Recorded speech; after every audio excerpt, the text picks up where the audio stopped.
Makanya jangan bodoh, baca Alkitab saya itu. Saat Yesus dalam perut Maria, saat Yesus masih baru dilahirkan, tidak punya kuasa apa-apa. Maka Tuhan kami itu sangat maha kuasa dan maha tidak kuasa. Makanya pelajari, jangan hanya bertanya-bertanya. Iya, saya sudah berkata berapa kali, ribuan kali sudah saya katakan. Yesus itu maha kuasa, tapi maha lemah. Maha tahu, tapi maha tidak tahu. Bagaimana sih orang-orang Islam ini tidak paham? Ya, makanya otak-otak Islam ini selalu digunakan memahami Yesus yang tidak dapat dipahami itu. Dia adalah yang maha kuasa, yang datang dari surga ke dunia ini. Dia maha kuasa, tapi maha lemah. Dia maha tahu, tapi maha tidak tahu. Bagaimana sih orang-orang ini? Allah itu 3 hakikat katanya. Kayak bayem, 1 ikat isi 3. Nggak ada ilmunya itu pendeta kayak gitu. Bukan Yesus yang salah, sehingga dia tersalib. Maka hakim pun bingung, tidak menemukan kesalahan Yesus. Tetapi orang banyak menuntut supaya Yesus disalibkan. Sesungguhnya sayalah yang bersalah, dan sayalah yang patut disalibkan dan dihina, disiksa. Tetapi Yesus mengambil alih siksaan itu, dan beban yang berat itu dipikul oleh Yesus. Karena saya tidak mampu memikulnya akibat kesalahan saya itu. Itulah baiknya Yesus kami itu. Bukan bingung saja, tidak mampu otak saya, logika saya memahami ketuhanan Yesus dan kemanusiaan Yesus. Tidak mampu. Dia ajaib. Bagi saya yang penting, Yesus berkata bahwa dia memberikan hidup kekal. Dia menyerahkan hidupnya untuk menyelamatkan manusia dari kematian kekal. Itu yang saya terima. Saya tidak mampu memahami fisiknya, berapa jumlahnya. Ya, jangan tanya itu kepada saya. Alkitab pun tidak menjelaskan dengan sempurna, tidak. Karena tidak ada bahasa manusia yang mampu menjelaskan tentang fisik Yesus, tentang bagaimana Yesus dan Tuhan kami itu. Karena ajaib. Tidak ada bahasa manusia yang mampu menjelaskan itu, tidak ada. Tiba saatnya orang tidak akan menyembah manusia di bukit ini maupun di Yerusalem. Orang Samaria tidak tahu Kristen sembah, tetapi orang Yahudi tahu Muslim sembah, sebab keselamatan datang dari orang Yahudi. Dan suatu saat akan tiba, dan sekarang sudah tiba. Dengan kuasa Roh Allah, orang akan menyembah Tuhan sebagaimana mestinya, dan bukan menyembah sebagai manusia. Jadi sangat logis kalau Yesus itu main layang-layang, main kelereng, main gubak sodor gitu aja lah, atau main bola. Ya, karena Yesus pernah jadi anak-anak. Lalu Anda tafsir itu ayat, gitu. Misalnya Lukas 2 ayat 50. Lalu Yesus di Nazaret menjadi besar di Nazaret. Nah, disitulah Anda tafsir. Yesus itu main kelereng. Ya, buktinya segala macam ditafsir. Hal yang sama persis doktrin Tritunggal. Nggak ada di Alkitab. Lalu ditafsir. 1 Yohanes 5 ayat 7. Ada 3 yang memberi kesaksian di surga. Lawang jelas-jelas kesaksian di surga. Yang bilang 3 Allah mana? Tapi 1, iya kesaksian di surga itu Yesus Kristus. Ya. Coba. Dulu saya 35 tahun di Tritunggal. Saya pengajar Tritunggal di atas rata-rata, saudara-saudara ya. Yang memunculkan kata 1 kali 1 kali 1 sama dengan 1 itu Henry Tandianta tak kasih tahu ya. Orang kan biasanya 1 tambah 1 tambah 1 sama dengan 1. Bapa tambah Putra tambah Roh Kudus sama dengan 1. Esa. Tritunggal tapi esa. Itu pengajaran Tritunggal zaman kuno. Henry Tandianta dulu mengajarkan 1 kali 1 kali 1 sama dengan 1. Maha kali maha sama dengan maha kuasa. Tapi sayangnya, apapun yang saya ajarkan waktu itu tentang Tritunggal, tetap saja, mohon maaf ya, menomor duakan Yesus. Abdul, kau menyembah batu bagaimana? Batu kau usap, itu menghapus dosa. Yesus yang suci, yang kudus, menghapus dosa. Abdul sewot. Tapi batu hapus dosa, imani saja. Salam waras Abdul. Karena nanti kita di sorga itu, seluruh umat manusia dan seluruh umat manusia itu di mata Tuhan itu seperti perempuan. Tuhanlah suaminya. Kaget loh.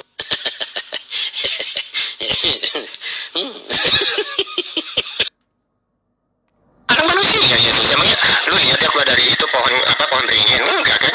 Emang dilahirin dari mana? Tuhan yang lewat penjinak, lewat bukit. Emang salah?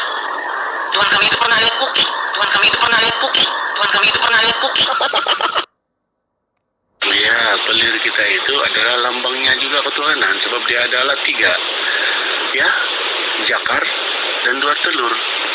Ya, Bapa Firman dan Roh Kudus itu adalah mengarah kepada tiga pribadi, 1 oknum. Ya, kalau kita tidak ada pelir, jakar, telurnya, mana ada kita boleh buat manusia? Benar, Ki? Apakah hina? Kamu pikir begitu?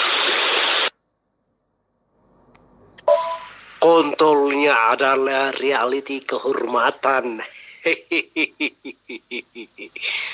Kalau bisa sih kontolmu dibelek-belek. Bukan kehormatan, nggak dilindungi. Oh, datang orang migang. Apa sih bisa? Apa kamu masih dikatakan punya kehormatan jika kayak gitu perlakuannya? Jangan main-main.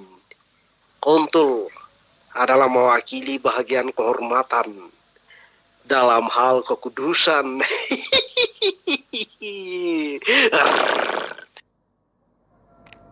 Bukan Yesus yang salah sehingga dia tersalib. Maka hakim pun bingung, tidak menemukan kesalahan Yesus.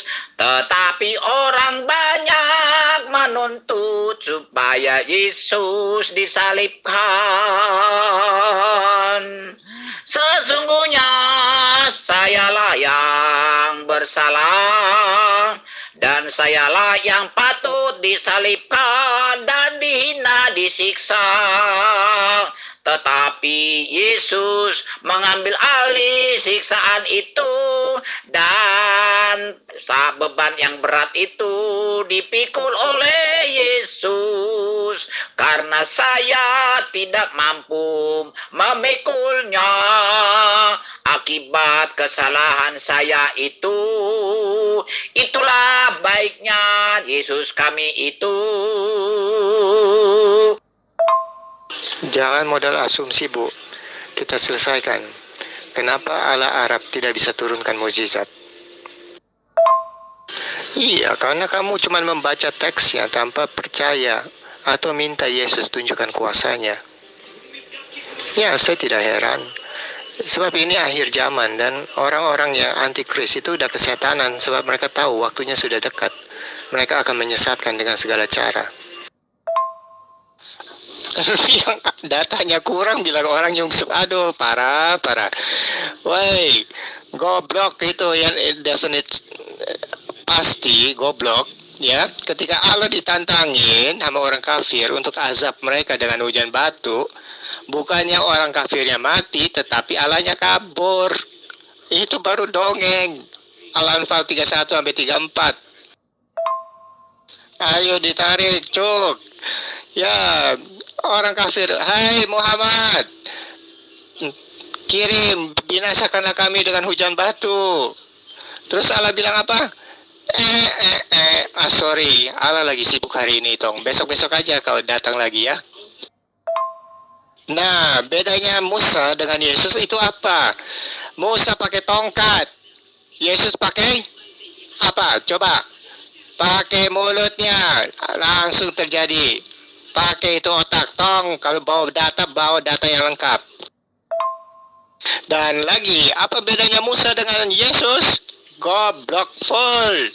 Musa dibilang oleh Allah untuk melakukan ini dan itu. Pakai tongkatmu, tunjukkan ke arah laut, maka laut akan terbelah. Yesus ketika kejadian itu, dia bangun menghardik angin. Hai laut, tenanglah. Langsung tenang danau itu. Hanya dengan ucapan. Beda. Itu sesuai dengan imanmu kan? Itu kebiasaan Muslim, ya. Selalu menfitnah orang. Di mana-mana mulai dari yang laki-laki sampai yang perempuan, itu kerjanya kalian. Menafsir kitab orang dengan sembrono, ya sangat sembrono. Karena otak kalian juga sembrono. Yang kau sembah itu bangkai yang ada di Madinah, yang ada rambutnya dijual ke sana kemari. Itu yang kau sembah, yang kau imani. Ingat ya, yang diimani itu hanya Tuhan, bukan manusia. Oke? Coba kamu pelajari sejarah nabimu yang kau sembah, yang kau imani itu. Bagaimana kehidupannya? Kau yang nggak sadar ya, nggak bisa membedakan antara bangkainya yang di Madinah dengan sesuatu yang ilahi, oke? Itu sesuai dengan imanmu kan? Itu kebiasaan Muslim, ya. Selalu menfitnah orang. Di mana-mana mulai dari yang laki-laki sampai yang perempuan, itu kerjanya kalian. Menafsir kitab orang dengan sembrono, ya sangat sembrono. Karena otak kalian juga sembrono. Yang kau sembah itu bangkai yang ada di Madinah, yang ada rambutnya dijual ke sana kemari. Itu yang kau sembah, yang kau imani. Ingat ya, yang diimani itu hanya Tuhan, bukan manusia. Oke? Coba kamu pelajari sejarah nabimu yang kau sembah, yang kau imani itu. Bagaimana kehidupannya? Kau yang nggak sadar ya, nggak bisa membedakan antara bangkainya yang di Madinah dengan sesuatu yang ilahi, oke? Ngomong apa? Ngomong apa toh? Tuhan saya nggak pernah jadi bangkai. Entah Tuhan siapa yang pernah jadi bangkai 3 hari. Lupa saya. Biasalah Bangga, si Erni itu kan orangnya suka cari perhatian abang. Dari dulu juga kan kayak gitu. Ya pura-pura debat padahal niatnya caper doang, caper. Dipikir saya punya tai lalat apa?